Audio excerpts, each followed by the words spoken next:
former Major Adil Raja, a soldier speaks, who joins me again now. Adil, thank you for doing so. Just bring us up to date on the events of the week, if you will, since we last spoke. Well, thank you, George, again for the invitation. It's always a pleasure to be on your show. Pakistan is such an interesting place that in 1 week you can expect the entire things to turn around 180 degrees. Well, that 180 degrees is yet to come, but so much is dependent upon external factors in Pakistan, not really the internal factors.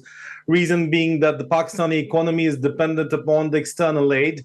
Pakistani, until the time you don't get why. Last week you asked me that why doesn't the military junta goes in and just impose martial law? Instead, it's a partial law right now, as Mr. Javed Jabbar calls it.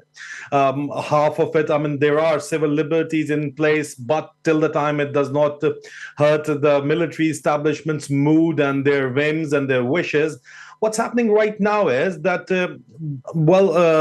they're having serious troubles of starting from the very top. The Pakistan Army chief is having serious trouble. Asim Munir is having serious trouble controlling his own military, his own image. The latest news I broke today was that he has asked the family of the martyrs to come and rescue his reputation, which is I think a wasted task, but he's still going on ahead with it because he's unable to control his reputation, his image, and that image greatly is going to dictate whether he'll be able to control the military. And the military, in fact, is not only the 700,000 serving people or 1 million serving people, it is in fact their families as well, their ex-servicemen as well, who do not support him in whatsoever he has did. And right now, I think I was listening to Mr. Seymour Hersh.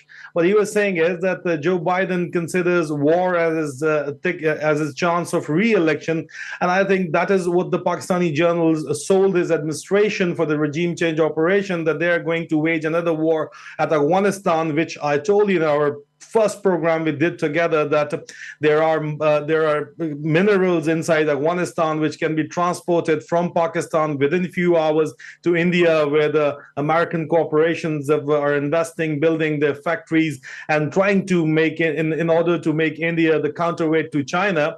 And as an alternative to China, the Indians are their strategic partnership in this war against China, the next big war which they are working for. So the Pakistani general sold them that war. Maybe that's why they came ahead and supported the regime change operation. But they carried out gross miscalculation, not only the Pakistani generals, but I think the U.S. backers, their U.S. backers in the U.S. deep state as well, grossly miscalculated not only the popularity of Imran Khan, but more so the reaction by the Pakistani public. They did not expect this kind of a strong reaction, which is going on for 13 months now, and it's not stopping. Now, they've been able to control the domestic Pakistani media and even the social media by, putting people in jail, putting people or blackmailing people, abducting activists and journalists. Mothers, like my mother was abducted.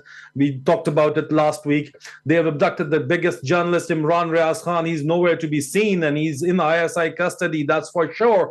I have confirmed it through my various sources, and they are so shameful right now that they come out openly in the social media. The trolls who are in fact the serving officer, then say, "Yeah, we've got him. So what can you do about it?"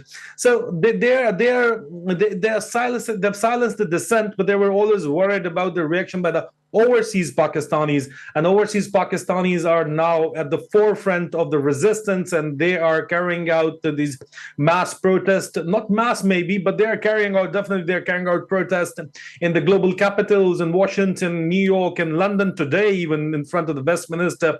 There was a huge protest. I covered that on my social media channels, although you know that the Facebook and YouTube took a business decision to ban my channels, but I am fighting them legally.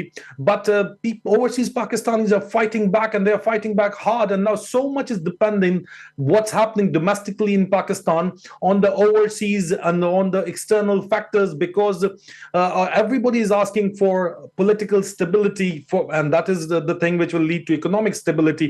IMF is not giving them the funds. If the Americans were supporting them, they can see now the disadvantage of supporting the military junta and the Pakistani generals. They have not fulfilled upon their promises. They must have promised them that they will be able to control the situation domestically. They'll bring political stability, and that will definitely lead to the economic stability.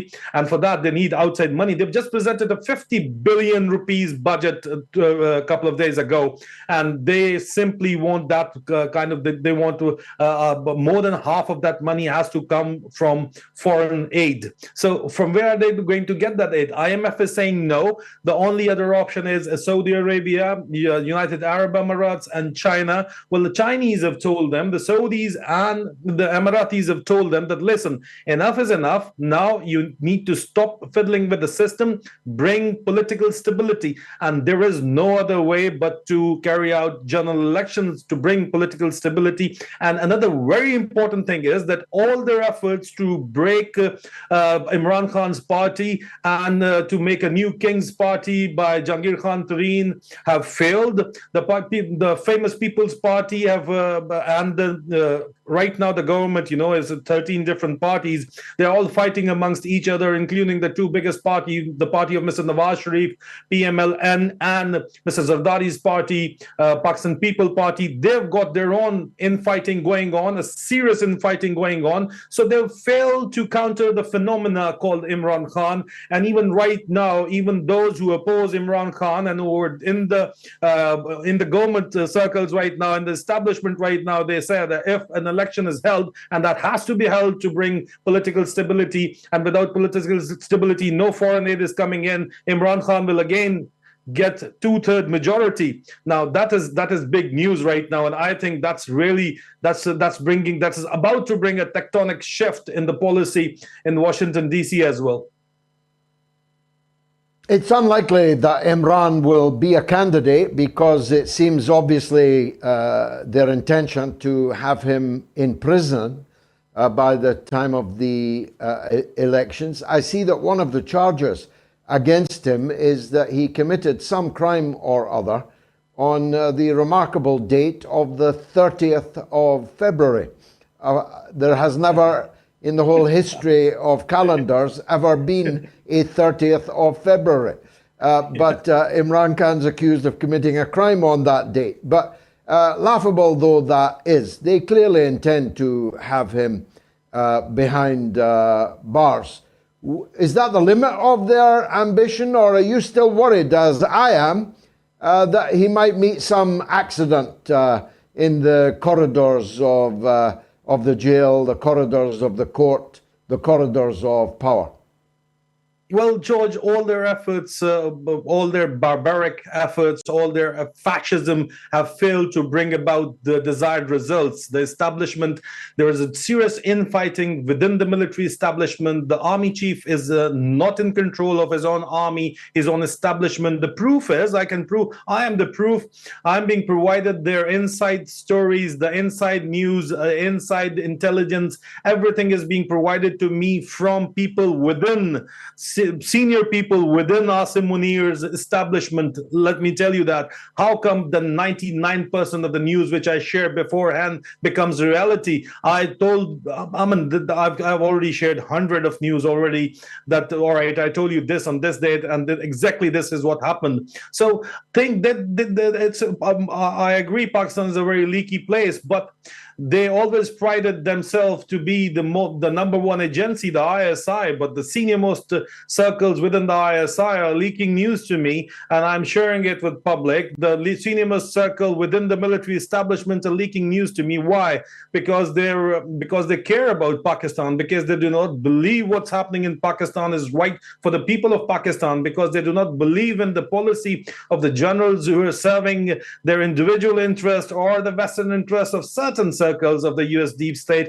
Even US deep state right now are fed up. Mr. Zalawai Khalilzad's statements cannot be taken lightly against the army chief. I mean, he's a senior policy maker, one of them, and he has openly called out for the army chief to go home. And he has already pointed out that there is serious infighting within the military, which I can confirm is true.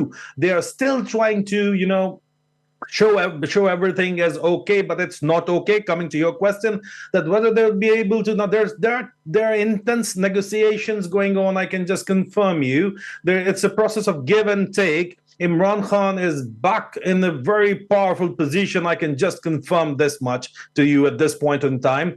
And he's not going to take anyone's dictation. Rather, he's going to dictate terms. But it'll be, a method. It'll be something on the principle of give and take. At the end of the day, that is what politics is all about. But we're just hoping that the Pakistani national interest is not compromised. And I don't believe Imran Khan is going to make a compromise on that. There is one circle which now believes that Americans have now realized that what a grave mistake they have made by supporting the military junta and believing in their words that they'll be able to control it. Now, I've always told you, George, that it's unprecedented what's happening in Pakistan. In 75 years of Pakistan's existence, never ever the people of Pakistan have resisted like this to the military establishment the way they're resisting now. So it is unprecedented, and unprecedented times called for unprecedented measures. So I can just confirm you that there are intense negotiations going